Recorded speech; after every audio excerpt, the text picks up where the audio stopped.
This your girl, Lady J. It's your boy B. Ross. And it's your boy Bates. All right, today we're gonna take a shot. Cheers to good energy, good podcast. All right. Gotta make the sound. Yeah, cheers.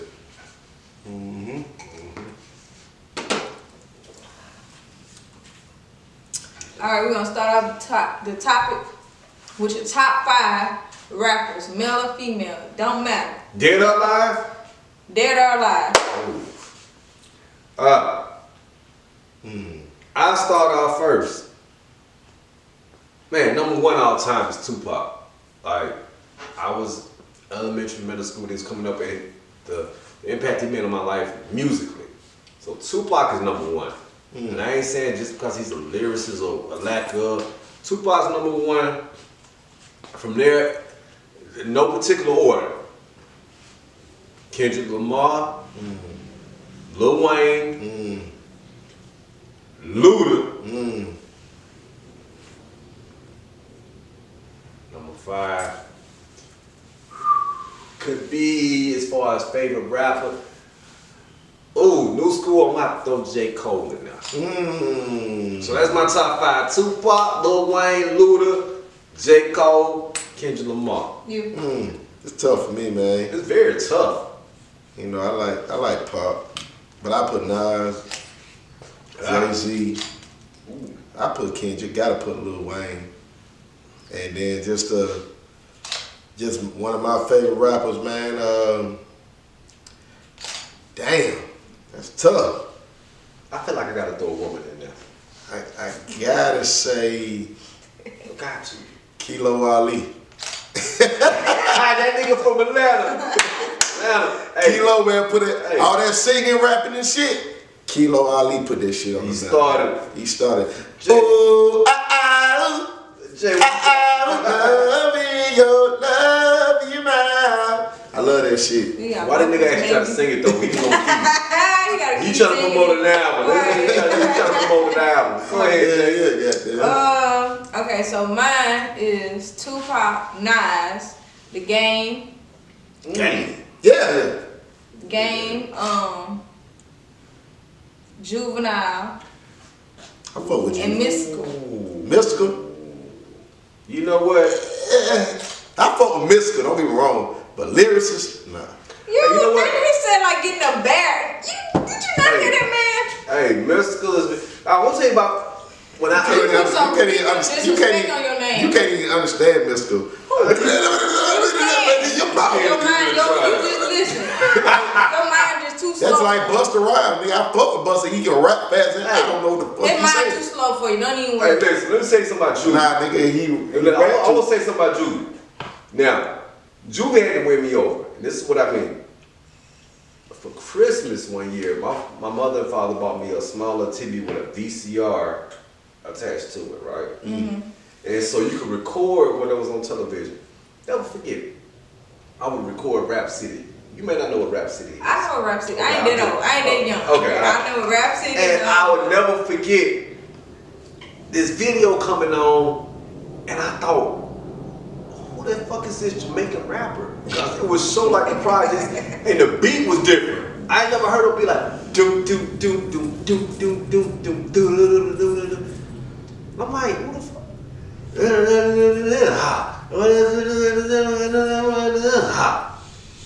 And I would record videos, and if I could ever find this video, that song came on twice and I cut that shit off. I'm like, best friend was like, yo, it's this nigga named Juvenile, and he got this song called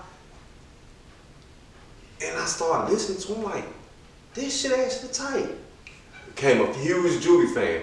But it wasn't until Juvie came to Wolf Creek, the Wolf Creek Amphitheater, for the old school legends. This nigga put on a show, and he probably performed about 10, 12 songs. You could hear every word, that shit was articulate, and he had the crowd fucking move. Like on this album, like you really gotta listen like, okay, cause he got that deep country Louisiana type. Nah, this motherfucker performed, and it was off the hook. I probably should have asked him, man. You broke. I ain't gonna lie to you. You got buku places to go, huh? Nah. Howard straight. I fuck with her I fuck with her. But that shit, I like it. 400 degrees. No, man. Just the whole. You see me, I eat, sleep, shit, and talk rap. That nigga, that shit right there. I like, okay. This nigga talk about. You see that 98 Mercedes? You said what you said? You said 98 Mercedes Benz, I bought that. I had some felony charges. I bought that. Hey, that whole. Hey, I fuck with goddamn. Hey, this right there. 400 degrees. Hey, now you would have asked me the top 5. Now, if you would have asked me the top 5, my top 5 favorite rap albums of all time, if 400 Degrees is not number 1, it's probably number 2. Yeah. Like the intro, like 400 Degrees, like. I'm not gonna lie to you. So I may have to knock somebody out. I may have to knock somebody out of my top 5 for Juvie. Hey, let me reconsider. Like who did I say? I said K Dot. I want to take K Dot and J Cole out, not because they're not my favorite, because they're newer. I want to put Juvie in. Like Juvie, even with J Cole and Juvie is that motherfucking nigga. Like. If I'm in a room with a bitch and I ain't gonna fuck like a man, I'm gonna beat my meat and get my fucking nut for sure. She gonna be thrown in. And I'm gonna cut the TV off and go to sleep on that whole end. Hey, when I heard that, all these other niggas be flossing behind it. And he talking about, oh, she gonna give me that? Fuck it. I'm gonna beat my meat. I'm like, oh shit. I'm in high school like, I can relate, but I couldn't. But it was on some real shit. Like, definitely.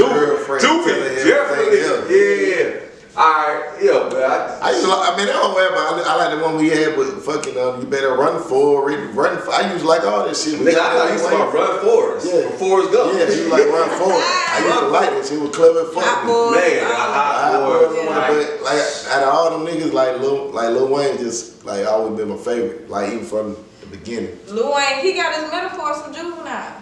I didn't say he didn't. I'm just saying who he. You know what I'm saying? But you know what? I mean, everybody learns from somebody and make it better. Michael Jackson learned from so many different James Brown. Like, what's that nigga name? I can't think of the white guy to be tap dancing and shit. What that nigga name? Fred Steph? I can't. You know what I'm talking about? He learned his fucking dance moves. So he learned from different people. He picked shit out of different people, and made it better. He didn't make up the moonwalk. He didn't make on the goddamn stand on your toes. Which I just found out a few years ago that he didn't make up the He got that from somebody. Goddamn. Who the fuck you get that from? He got that from I was looking at. He got it from I was looking at it on fucking YouTube. He was a black man. He was a choreographer. Yeah. He was a choreographer. He did it before him. Yeah. I know the moonwalk. The he. Nah, I don't think it was from the moonwalk. I seen that. Damn. Anyway, yo, go look at that shit up. Who? Yeah, I promise. Y'all go look that up. If y'all see us next time we talk, I'll try to remember that shit. And it got to remind. This who that fucking nigga who got that shit from. He didn't make up he. I thought he did, but he did. Say it with the boy. Y'all don't see us wearing the HBCU vibes today. I represent Southern University in Baton Rouge, Louisiana, because you know that's my birthplace. He got on Morris Brown, but that ain't the HBCU he went to. I went to Alabama State. I fought with it, the Hornets. Hey, listen. Motherfucking you, bitch. Hey, HBCU is Talladega College. You cuss already. But in this verse, man, fuck the world. You don't know about that shit, do you? Yeah, that was before Lil Wayne could actually curse on his country. Back to HBCUs, Talladega College, the oldest HBCU in the state of Alabama. Before there was an Alabama State, before there was an Alabama A&M, before there was a Miles, before there was Stillman, it was Talladega College in 1867. I ain't gonna lie to you. When I first met this nigga, he told me what to tell. I didn't know what that was. Hey, you know what? Because we're so prestige. And I was Mr. Talladega College from the 2004 to 2005 school year. Shout out to Maisha. She was my queen. She was Miss Talladega College. And so, yeah, when you want to talk about HBCUs, you got to talk about the first and the greatest. 1867. We don't know when, you know, Alabama State, but he ain't even got that on, so we ain't talk about that. Southern, poor baby. What we talking about right now? The jukebox. Don't just like that. If you in the jukebox. Listen, I'm gonna tell you this. The band. For those who went to Talladega, the Alpha Laura Vega of the Oh, my bad. I was about to play some music. I ain't want to hear the bullshit no more. My bad. What you saying? Listen. I want to shout out to all the HBCUs, all of them. All HBCUs. HBCUs. All of them. I believe in the state of Alabama alone, there are 16 HBCUs. I may be wrong, fact check me, but I believe there's 16 HBCUs in the state of Alabama alone. So, shout out to all the HBCUs, you Yeah. know, especially Southern University, the Human Jukebox. Y'all know what that is. Xavier, Grambling. Go ahead. Ain't no Grambling around here. You heard what I said, But right? Is there an HBCU in Alabama? It is, but you know there's a rival that we got going on against Grambling, so you know that's kind of like disrespect. But listen, next to this next subject, we're gonna talk about. We're gonna go how y'all feel about the millennials in 2022. Even though I don't want to shout out how old y'all are, y'all the upper millennials, and I don't even consider myself a millennial, but according to some charts, I would be. So you want to ask me how I feel about millennials? Yeah, I want to tell I'm you a how younger the millennial. fuck I feel about millennials. If my mom is watching, I'm sorry, you know I talk like this. Listen, I got a fucking family to feed. So my what I consider to be my generation is this. No matter how you dislike your job, you will stick with that job till you come across something better. Stability. Stability. When COVID hit, and I can't be jealous or whatever, when COVID hit, you had where once people returned back to work and was face to face and everything like that, education private is out. There's been so many teachers who have quit before the 90-day contract where, you know, and it's like they were all younger. And in mind, I deserve better. So I'm just gonna quit and live my best life till I get something better. I couldn't do that shit. Well, And it's because I couldn't do that shit because, no, you gotta have a backup plan. Whereas I see millennials as like, no, I am better than this. about, you know, millennials from his perspective. Mm-hmm. Okay, I'm gonna talk about, because I'm the youngest one here and on this podcast. Mm-hmm. We had to sneak the liquor in so she could drink. You definitely didn't. I'm well past 25. No, you're not. Not well past. 21. Not well past 25, but I'm next door to 25. Anyway, I'm on the other side, knocking on the, you know. Anyway, my point of view is, you know, us as millennials, we not at a space where we need to accept certain things. Like, y'all are so accepting to, oh, I need to get a job, I need to get a college degree to get this done and this and that third. And we, on the other hand, like, we're gonna work smarter, not harder. You know what I'm saying? Like, y'all working for 40 acres and a mule, and we over here trying to get the mule because the 40 acres we already supposed to have it. We got our research is like, we seeing things from like a different perspective from what you guys are seeing. So like, we feel like y'all should have been the ones, the upper millennials should have been the ones to be like, listen, we're not gonna accept this no more. We're not gonna wake up every day and go to work for somebody else that's not helping us. Well, How's that helping our family get bigger? Where did the change start? It started with who? Us. Because like I said, some people do go get their job and work and whatever, but some people are not that same person that I'm gonna go ahead and get a job and get my damn fucking retirement and all that. You got your upper millennials, like you were saying, that will say, I'm not finna work for these motherfuckers and do nothing else anymore. But you're being taught that. That's what I'm saying. You're being taught that. And some of us, you know, my mom. You're learning from us, the upper millennials. Yeah, but my mom is not a millennial. She's a baby boomer or whatever you want to call it, a 70s baby or whatnot. So her mindset was a little bit different. You know, she saw things outside Louisiana. She was like, you know what, we can see, you know, we can do some more things. So her mind was a little more open to, you know. Exactly. That's what I'm saying. So you got to unlearn the things that we was taught. So a lot of us, that's the younger ones, have been But I believe that the difference between the upper millennials and the younger millennials is technology is that's the common denominator. We was coding in middle school. Yeah, right. When we was introduced, you gotta understand, in our generation, a person didn't probably have a cell phone until they was in high school or college. And when I say cell phone, I'm not talking about a cell phone where I'll never forget seeing a video of. I had a singular. Steve, what's his name? Steve Harvey. No, the dude over Apple. Steve Jobs. Steve Jobs. And he was giving one of his speeches to all his employees. And he was like, I just saw this like a year or so ago. And he was like, you know, I'm introducing this new iPhone or something, but he mentioned the internet, the phone, and music or something. And the crowd they was clapping. He was like, no. And I guess he knew when their reaction, they didn't fully comprehend what he was saying. He was like, no. The phone that I'm talking about, you can call people, you can get on the internet, and it was something else where it was something that, we take for granted now. When we were in high school and got to college, your phone Was a flip phone. it didn't matter if it was a flip phone because you had no keys, which was just a regular phone. But your phone served two purposes: call and text, and play Snake if you had no keys. Yeah, Snake. Your phone, you couldn't get on your phone as a freshman at Talladega College or Alabama State, or even as a sophomore or junior, to try to get on Google and cheat on the test. So what I'm saying is, whereas my generation technology kind of hit, technology really hit with your generation when you start having social media, where you really had, listen, I tell my students all the time, you got the world at your fingertips. So now, I can look up how to start a business on my goddamn phone.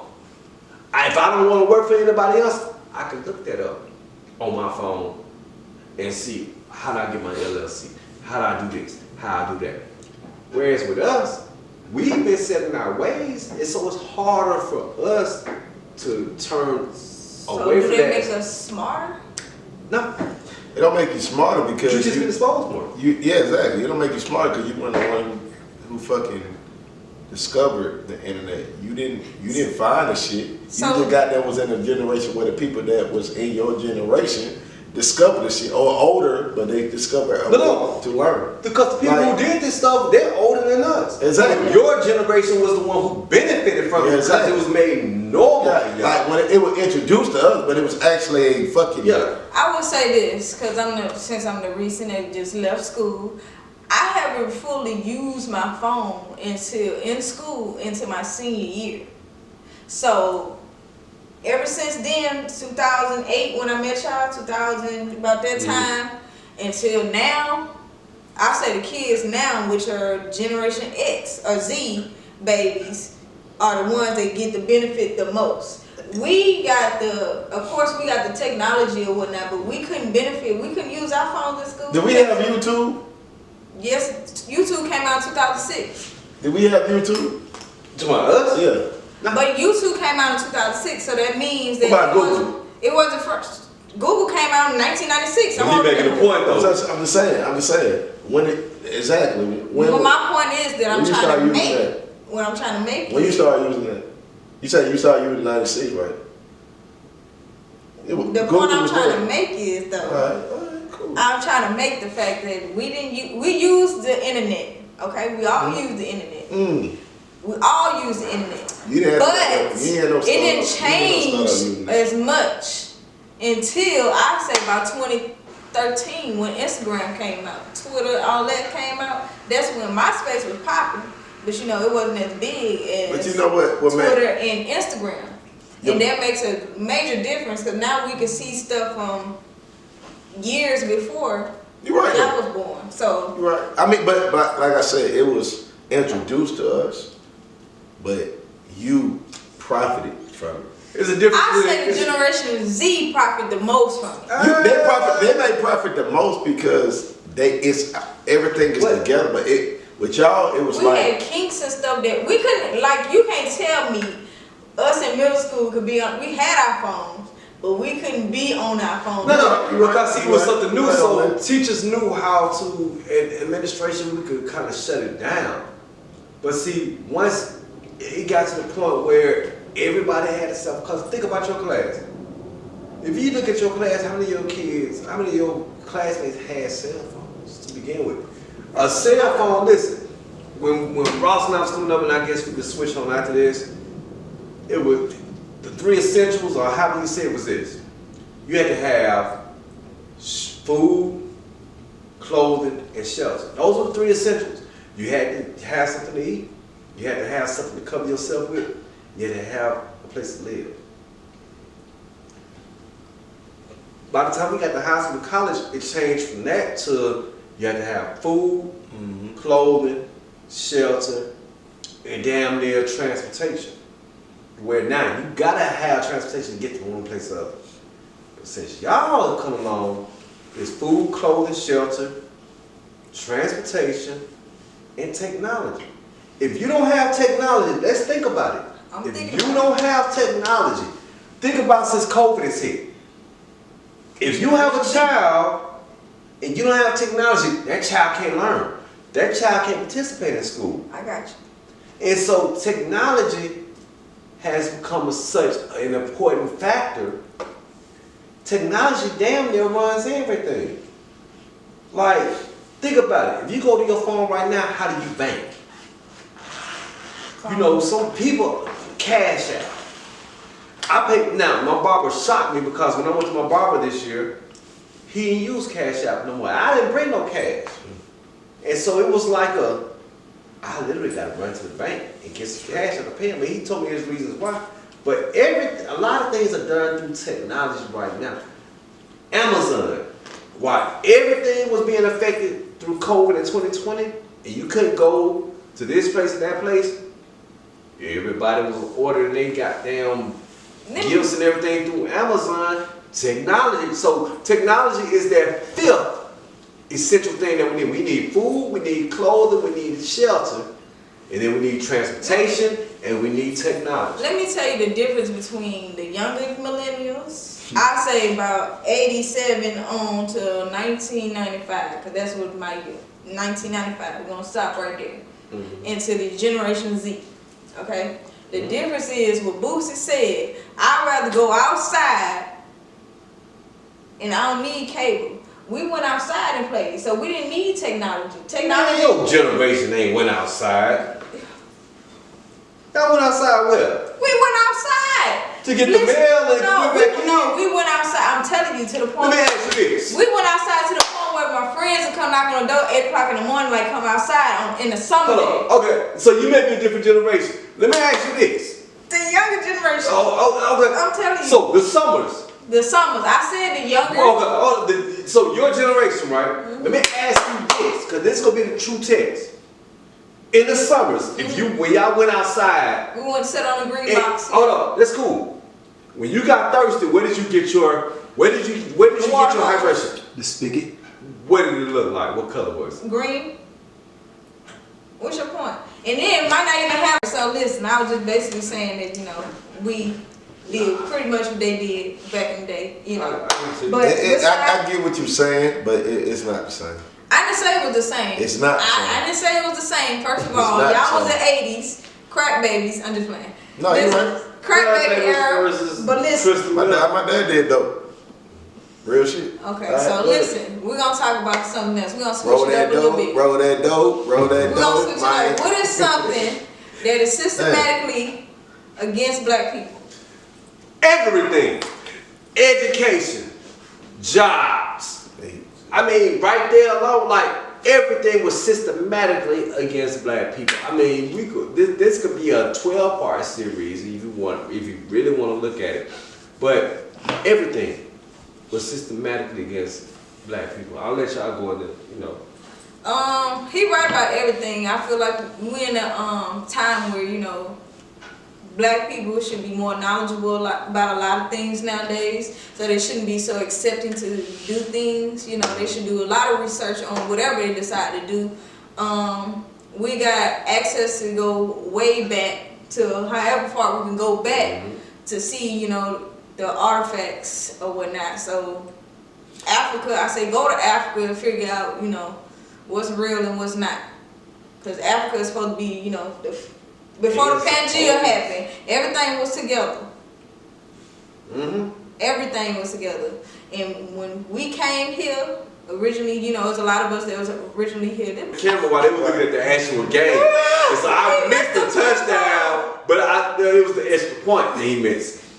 Continue about Africa as you watch the white man's game of football, which is really not football. Hey, do we have any owners in the NFL? All right, go ahead.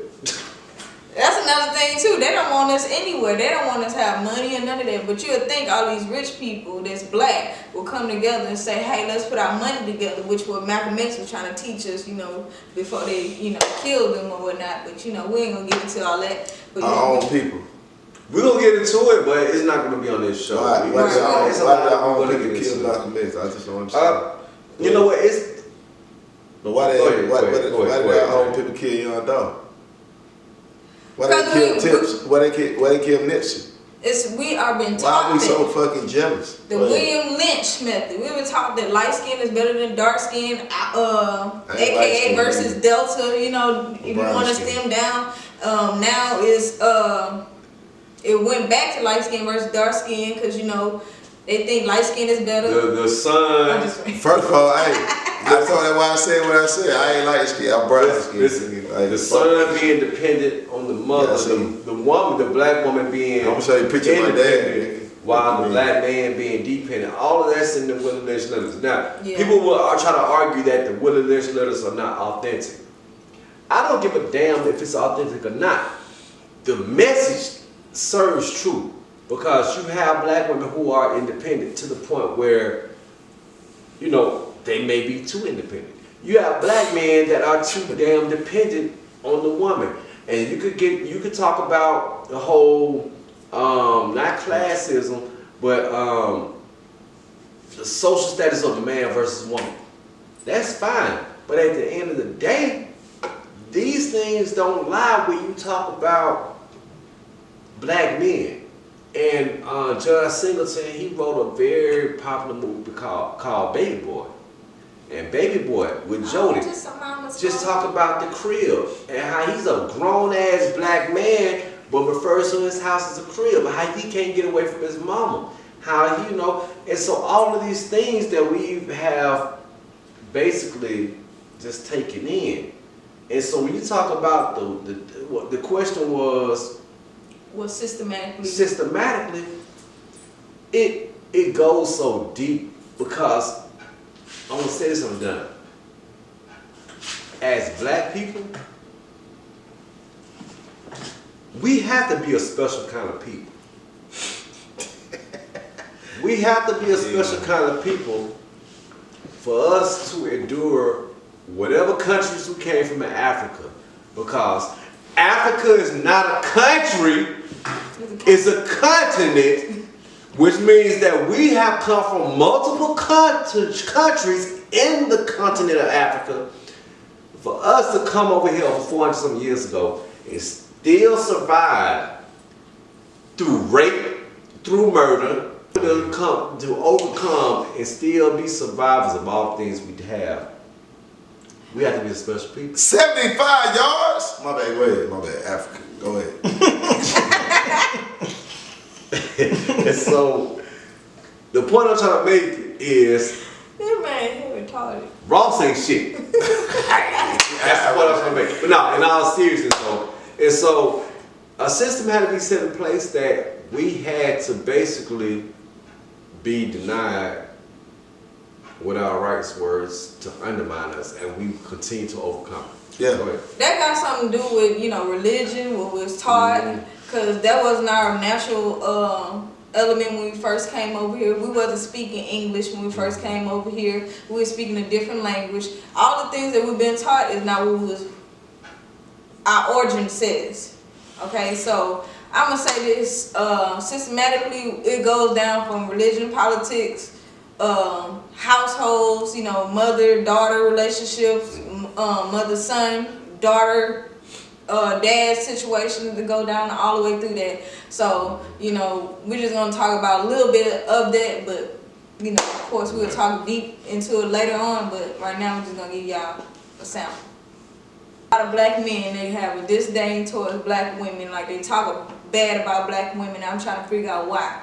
What does one woman got to do with the rest of the other women? I can't say one man is a cheater when I haven't met all type of men. So why is it all black women got to be a certain stereotype? I can go first, but I won't let you. Well, nah, I mean, personally, I don't know, but from people that I have spoken to, black women are angry. Mm-hmm. Black women feel that black men are a certain way. Mm-hmm. And the only reason I say that because I've been in a relationship where it's like they can't forgive, they can't forget, and they just can't let shit be normal again. Once you made a mistake, it is over with. I'm not saying that with other races, they can forgive, but with black women, for some reason, because maybe that's all I'm not saying that's all I dated, but majority of our dating, they cannot let go. You know what? You made a mistake, let that shit go and stop motherfucking goddamn it. let the shit go. I'm not gonna speak for all black women, but I'm gonna speak for myself. I feel like, black men feel like they go through so much in the world. Right. And black women don't go through nothing. I ain't say that. But I'm not saying you. Yeah, I know. You said black men, so I'm a black man. Some black men think that black women don't go through nothing. Right. And meanwhile, we get looked at the worst out of everybody. We get treated the worst. I give you that. Mm-hmm. We get treated the worst. You're a female. Yeah, females already never got respect. So we got 2 strikes against us. You just got to do a black man. Now we got 5 strikes against us, but go ahead. See what I'm saying? We're a black man. It got to go up a tally mark or whatnot. Yeah. Meanwhile, we both going through the same struggle. Yeah. Why not be there for each other? But instead, with a black, I'm going to say this. What a black man like to do is, I did this one mistake. You should forgive me. Are you going to do the same thing with Sally and Becky? Or are you just going to accept the fact that Sally and Becky going to understand me and let it go? Because she's not part of this whole situation. She don't have the same issues as we have. What issues? That's why she's more understanding. She's like, hey, I ain't got to go through this. Why you get what I'm saying? She ain't got to go through this. But we got to go through it, though. We got to deal with it. So the difference between black women and all other women, when the feminist movement was started here in America. It ain't had nothing to do with this. That's the white women problem with they white men, and black women decide to support them white women. And you're absolutely right. But here's the thing. I'll take a name. With white women, they were fighting for these rights that black women probably already had. And what I'm saying is, as far as the respect in the household. Okay. White women were never respected in their household. Mm-hmm. And what I'm saying is, during these times, because history would tell you that when it came to who a citizen really was and who could vote in this country, it was the white man. White men did, black men. Black men didn't even have the right to vote at a certain time. Later on they did. Later on, but you talking about, hell, they had to fight, die for those rights. You're right. A white woman. And so what I'm saying is, I'm saying all that to say this. You talk about why black men have a disdain for white women, for black women. As an educator, and what I see, one of the main reasons is because what black boys growing up see from their mothers. I heard this story about a black boy who grew up with his mother and they were poor and they were staying at one of these budget inns and whatnot, and the boy would have to sleep in the tub at night so the mother could sleep with other men to get money. Mm-hmm. Now, as a boy, the one thing that you can have to hold on to is your mom. Because think about the dirty dozens. You could say about my shoes, you could say about what I wear, but if you talk about my mama, now we got to fucking fight. And for anybody to talk about somebody's mother, that was the ultimate form of disrespect.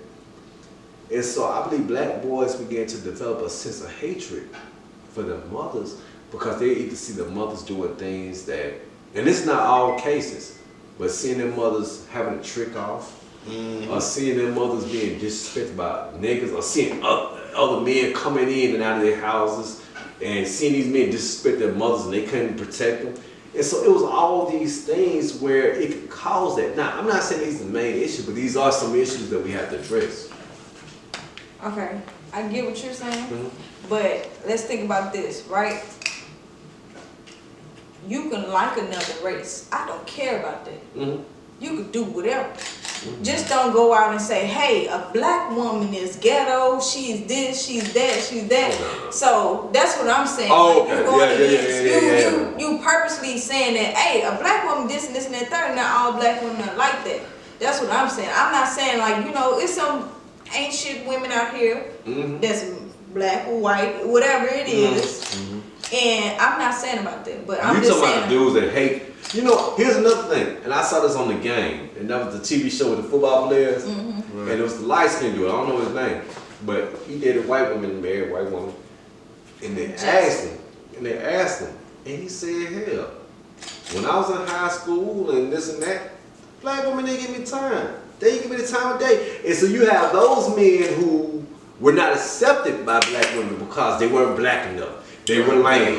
They were nerds. And then once they became, successful, these same washed up ass women now want to date them and want to talk to them. And so you got that to deal with also. I get that part, right? But what Jason did was he was always talking about Shaniqua and all this stuff about, black women and whatnot. But if you're going to date a white woman, date them. Because that's what you like or whatnot. Don't go out and talking about, the disdain that black men have against black women. What you got to say? And I was just saying, basically, it's history and background of men, what they see at home. Because the first woman they ever will meet is their mothers. And so I'm not saying it's all situations, but a lot of situations deal with what they see at home from their mothers. And then, of course, society. When you hear that rap song calling a woman a bitch or a hoe and they thinking that's a cool thing, that's why. But, when you talk about disdain, that's almost like a hatred for women. And, it's either because what they see at home, what they listen to, or their personal experience.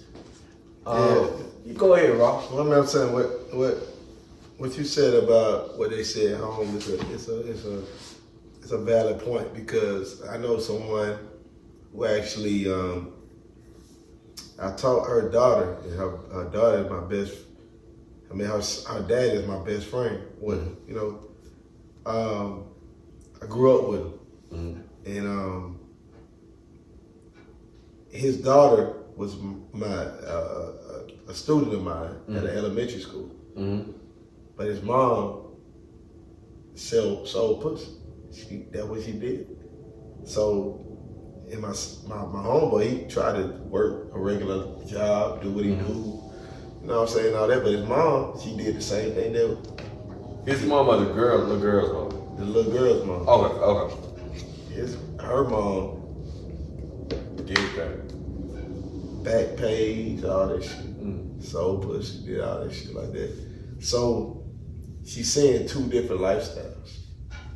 You know what I'm saying? So it's just who's the impression that you're gonna take? It's just who are you gonna? Am I gonna go? Cause I see my dad. He doing his job. He working a 9 to 5. He's making good money. But my mom, she's making instant money. But and then some kids are not stupid. They're not dumb. They know what's going on, and I hate it for her because I know that she's living that life and she see that shit. So it's just about who makes the better impression. Whose impression, like you said, that are they taking on the most? So I get what you're saying too. So go ahead, my bad. Nah, I ain't got nothing else to say right now. Like a touchy subject. Listen, we're gonna have a open conversation about that, but we're gonna talk about that another time. Thank y'all for tuning in to D South Podcast. I want to shout out to photographer, my brother, Shots by Jay. Shots by Jay, my nigga. You Been very Fuck patient with him, with us. fuck with him. Salute. All day. y'all should follow him on Instagram, Shots by Jay. And he's an Alabama fan, by the way. Roll Tide. No, he's an He LSU a fan. He Go a Georgia Tigers. fan, man. He a And go Georgia Tigers. fan. Anyway, Yeah, he don't all let that. them do that to you. He do it all. Yeah. They barely won this championship this year, so Barely. Barely. Listen. Barely? Go Tigers. Oh, okay. Follow me at Lady Jelly Young on Disrespect. Instagram. This your girl Lady J. Yo, B Ross. Hey, man, follow me, B Ross. Smell just like I said, one life. The number one life. Hey, yo, and this is Dates.